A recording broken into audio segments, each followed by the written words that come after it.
All right, thanks for joining us on the Face the Facts YouTube channel. I'm here with Christine Stuart. She is in charge of Connecticut News Junkie. She's the editor there. Let's talk about Senator Chris Murphy's attempt to try to deal with the White House when it comes to background checks on guns. He's tweeted, as has the president, about their conversations over the phone all week. He's talked to members of the White House. You were there with his most recent news conference regarding it. What was your feeling about the possibility of getting something done? Well, he said that, he thinks that they have less than a 50-50 chance. So it really is, like I said a few weeks ago, it really is all up to President Trump. So President Trump is going to bring all the Republicans in the Senate along with him if he says that he supports expanded background checks. And expanded background checks are different than universal background checks, which obviously Chris Murphy supports universal background checks, but if we could expand them to gun shows and to online sales, that's something that he would support, which is something that the 2013 bill post-Sandy Hook tried to do. And the president has been moving back and forth on this issue just this week. He would say, yeah, I'm thinking about background checks. The next day he said, well, our checks are just fine as it is. And the criticism is that the president goes by the last person he talks to on the phone. So he would get a call from Wayne LaPierre of the NRA, and then all of a sudden background checks were just fine. And then he would talk to Chris Murphy the next day and say, let's move forward. Is there any way to get something done even one step, do we think? Well, so this is what makes, negotiating with the president so hard. When you're Chris Murphy, you really want something, but at the same time, you're negotiating with somebody whose position could change.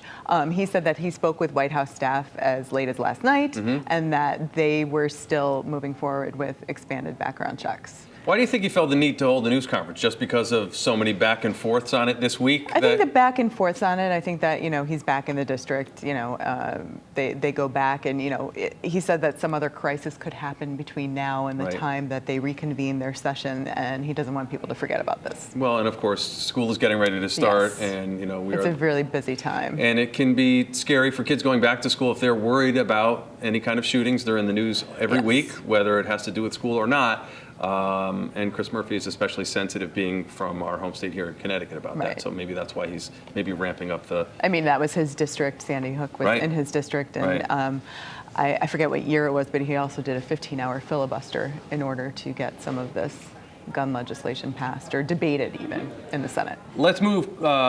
While you were here, we also talked to Senator Henry Martin when it comes to the thing that's going on with the state pier. The Quasi-Public agency, 2 people stepped down from the board after some sunshine was put on them regarding how they use public money. Quasi-Public agencies, do we need them here in Connecticut? Are they going away? Are we getting more of them? What's your...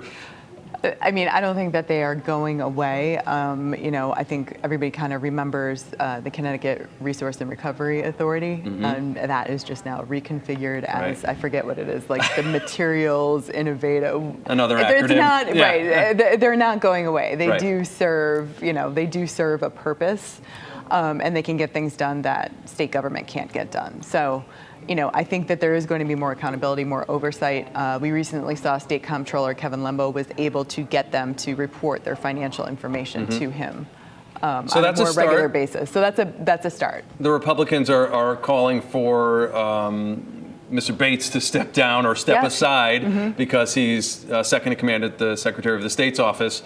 Is that likely, do you think? I don't know if that's likely or not. I think that they're going to take a look at this, a really hard look at this, and have a conversation with him.